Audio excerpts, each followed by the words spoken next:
My many many Adib Sani ending Komo, or a security analyst, imagine a thought on the attacks on mobile money vendors and the virtual state of insecurity Kosovo on my way. Adib, good morning.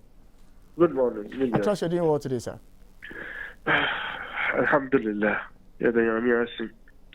Yo, Adib, the issue of armed robbery at Kosovo, the attacks on mobile money vendors.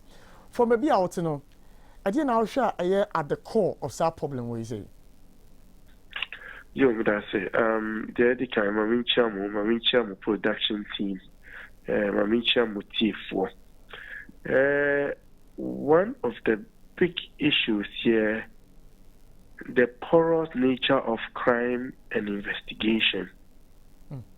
Ghana, because the thing is, a lot of these guys are so viciously motivated because they feel that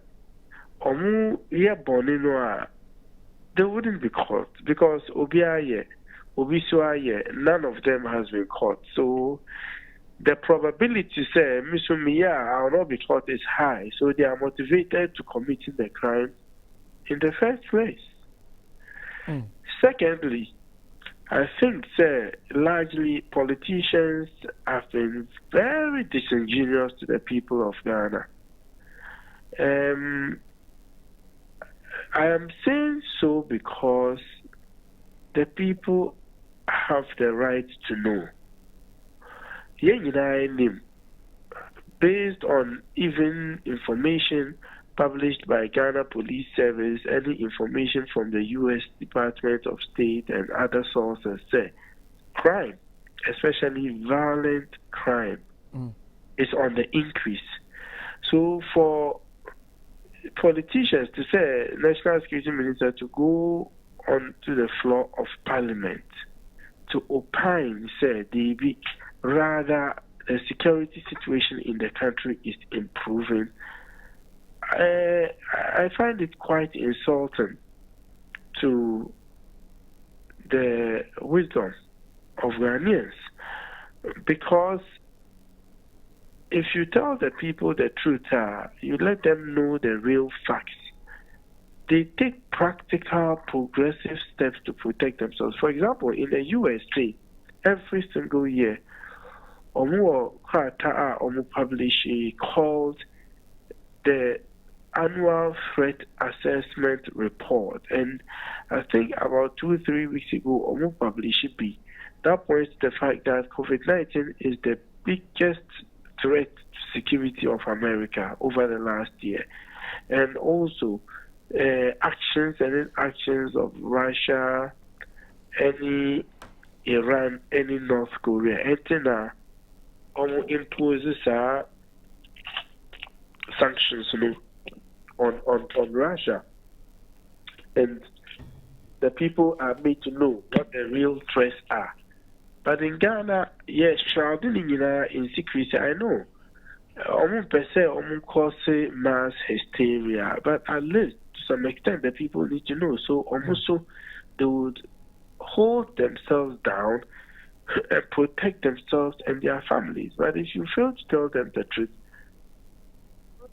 we'll let our guard down and become very vulnerable. Media, have criminals, they are so emboldened to the extent to say they go after even police stations. Media, police stations, the most fortified. So, to me attack police stations, how much less you and I? To me attack bullion vans, and I'm thinking, at the point. Need idea of mobile attacking, they become, then they go for ambulances. So I just say, so that should give you an idea. So I say about the state of security in the country. It is bad. It's not completely intact. So they be anchor.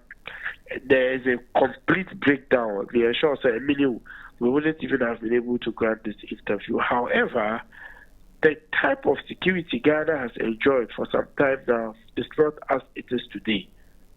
After town, even in the when the sun is up high in the sky, midday, you fear. Shadia Kosu war Alaba some time ago, some few months ago. Armed robbers, broad daylight on motorbikes. So I think, say, partly, as a result of untruthfulness on the part of the politicians, they are not. A lot of them are not being truthful to us.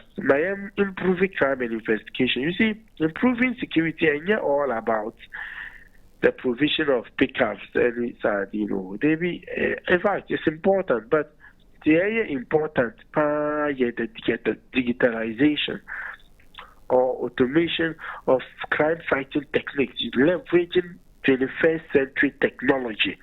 There were different biometric databases, passport office, electoral commission, Ghana card, health insurance, and so many others, which are all in different silos. Let us bring it all together, integrate it, under strict conditions, making it available to law enforcement, so that because so when they go there, they will be trained enough at least to dust and collect fingerprints, run it in the database, media, who action other jurisdiction or DNA and this but in Ghana, their priorities are different. Their priorities are V8, their national cathedral, when we have legitimate national issues to address. Quite unfortunate, to say the least. Adib, I don't know if that's what Jim and I need in common. Adib Sani, security analyst, here thoughts on the security situation. Mobile money vendors are they are being attacked by armed robbers.